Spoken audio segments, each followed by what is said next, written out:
ప్రస్తుత ఆధునిక ప్రపంచంలో కంటి సమస్యలు పెరుగుతున్న నేపథ్యంలో ప్రతి ఒక్కరూ నేత్రదానానికి ముందుకు రావాలని అనంతపురం జిల్లా కలెక్టర్ వినోద్ కుమార్ పిలుపునిచ్చారు. అనంతపురం నగరంలో ఇవాళ నేత్రదానంపై రెడ్ క్రాస్ సొసైటీ ఆధ్వర్యంలో అవగాహన ర్యాలీ నిర్వహించారు. నగరంలోని ఆర్ట్స్ కళాశాల నుంచి ర్యాలీ ప్రారంభమైంది.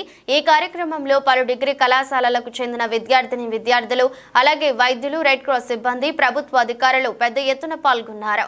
ఈ ర్యాలీని జిల్లా కలెక్టర్ వినోద్ కుమార్ ప్రారంభించారు. నేత్రదానం చేయండి, పలువురికి చూపునివ్వండి అంటూ నగరంలో ప్రదర్శన నిర్వహించారు. ఈ సందర్భంగా జిల్లా కలెక్టర్ వినోద్ కుమార్ మాట్లాడుతూ ప్రస్తుతం కంటి సమస్యలు ఎక్కువగా ఉన్న నేపథ్యంలో ప్రజలు తగిన జాగ్రత్తలు తీసుకోవాలన్నారు. సరైన సమయంలో చికిత్సలు తీసుకోవడం ద్వారా చూపు కోల్పోకుండా ఉండవచ్చన్నారు. అయితే అనివార్య కారణాల వల్ల చూపు కోల్పోయిన వారికి నేత్రదానం చేస్తే వారికి కంటి చూపు ప్రసాదించిన వారు అవుతారన్నారు. తనతో పాటు తన కుటుంబ సభ్యులు కూడా నేత్రదానానికి ముందుకు వచ్చినట్లు జిల్లా కలెక్టర్ తెలిపారు. ప్రతి ఒక్కరూ నేత్రదానానికి ముందుకు వచ్చి పలువురికి చూపును ఇవ్వాలని ఆయన విజ్ఞప్తి చేశారు.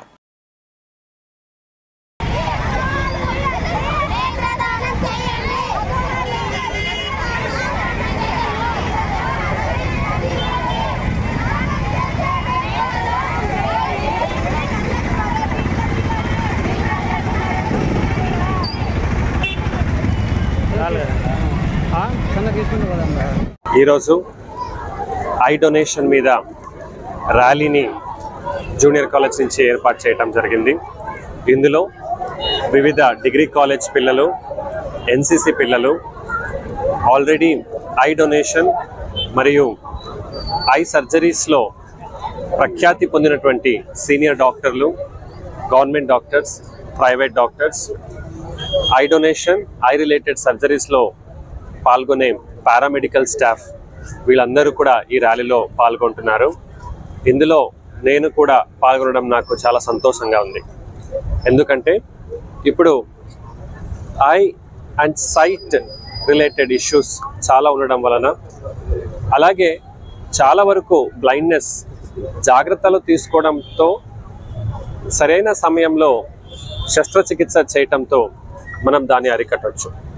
ముఖ్యంగా క్యాట్రాక్ట్ ఇవి, అలాగే కొన్నిసార్లు దృష్టి లేకపోవటంతో దాన్ని మనము ఐ డొనేషన్, కార్నియా తీసుకోవటం వలన ఒకరికి దృష్టి కూడా మనం ఇవ్వచ్చు. ఈ నేపథ్యంలో గవర్నమెంట్ జనరల్ హాస్పిటల్లో ఒక ఐ బ్యాంక్ ఉండటం, రెడ్ క్రాస్ నుంచి కూడా ఐ డొనేషన్ అవగాహన పెంచాలని, గత సంవత్సరం జరిగిన 210 ఐ డొనేషన్ని ఇంకా పెంచాలని జిల్లా యంత్రాంగం ప్రయత్నం చేస్తుంది.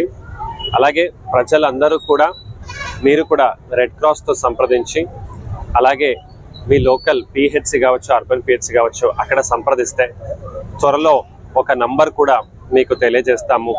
ఎవరెవరు ఐ డొనేషన్ చేయాలనుకున్నారు మీరు నమోదు అయితే మీరు దానిలో డొనేషన్ చేయొచ్చు. స్వయంగా నేను కూడా నా ఫ్యామిలీతో పాటు ఐ డొనేషన్ చేశాను. అందరూ కూడా ఈ ఆదర్శాన్ని పాటించాలని కోరుతున్నాను.